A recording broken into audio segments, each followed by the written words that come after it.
আমাদের গলায় দড়ি দেওয়া ছাড়া আর কোনো রাস্তা নাই। শুভেন্দু অধিকারী এসে তুই গদিতে বসে আছিস, তুই কি করছিস? পশ্চিমবঙ্গে ঈদুল আজহা বা কোরবানির ঈদের ঠিক আগ মুহূর্তে এক নজিরবিহীন পরিস্থিতি। রাজ্য সরকারের সাম্প্রতিক এক সিদ্ধান্তকে কেন্দ্র করে হঠাৎ করে থমকে গেছে গরু কেনাবেচা। কিন্তু এই সিদ্ধান্তের জেরে সবচেয়ে বড় ধাক্কাটি কোথায় লেগেছে জানেন? মুসলিম ক্রেতাদের পাশাপাশি চরম বিপাকে পড়েছেন রাজ্যের হাজার হাজার হিন্দু গরু ব্যবসায়ী। শুভেন্দু অধিকারী এসে তুই গদিতে বসে আছিস, তুই কি করছিস? আমাদের ঈদটা করতে দিক, আমরা গরুগুলো বিক্রি করি। কোরবানির ঈদকে সামনে রেখে প্রতি বছর কোটি কোটি টাকার ব্যবসা হয় এই রাজ্যে। বড় অঙ্কের লাভের আশায় বুক বেঁধেছিলেন ব্যবসায়ীরা, যাদের সিংহভাগই সনাতন ধর্মাবলম্বী। কিন্তু আচমকাই বিক্রি বন্ধ হয়ে যাওয়ায় মাথায় আকাশ ভেঙে পড়েছে তাদের। বিনিয়োগ করা টাকা মার খাওয়ার আশঙ্কায় লাখ লাখ টাকার গরু নিয়ে চরম অনিশ্চয়তা আর হতাশায় দিন কাটছে এই ব্যবসায়ীদের। সোশ্যাল মিডিয়া থেকে শুরু করে হাটে বাজারে সাধারণ মানুষ ও ব্যবসায়ীদের একাংশ ক্ষোভে ফেটে পড়েছেন, যার আঁচ গিয়ে পড়েছে রাজ্যের মুখ্যমন্ত্রীর ওপরও।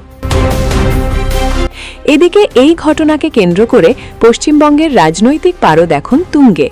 রাজ্যের বিরোধী দলনেতা শুভেন্দু অধিকারীর বিভিন্ন হুঁশিয়ারি ও পদক্ষেপের বিরুদ্ধে এবার সুর চড়িয়েছেন মুখ্যমন্ত্রী মমতা ব্যানার্জি।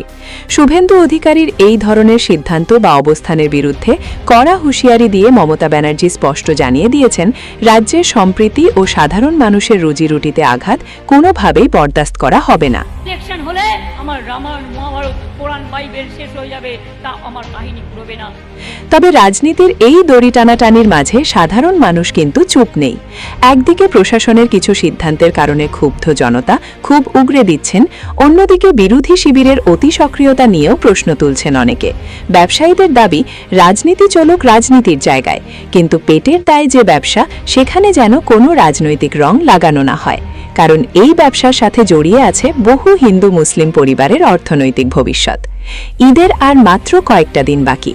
এখন দেখার, এই অচলাবস্থা কাটাতে রাজ্য সরকার বা প্রশাসন নতুন কোনো পদক্ষেপ নেয় কিনা, নাকি এই উৎসবের মৌসুমেও কানবাই সঙ্গী হবে রাজ্যে সাধারণ ব্যবসায়ীদের। প্রিয় দর্শক, পশ্চিমবঙ্গের এই পরিস্থিতি নিয়ে আপনার মতামত কি? কমেন্ট করে আমাদের জানান। প্রতিদিনের এমন তাজা খবরের আপডেট পেতে আমাদের চ্যানেলটি সাবস্ক্রাইব করতে ভুলবেন না। ধন্যবাদ।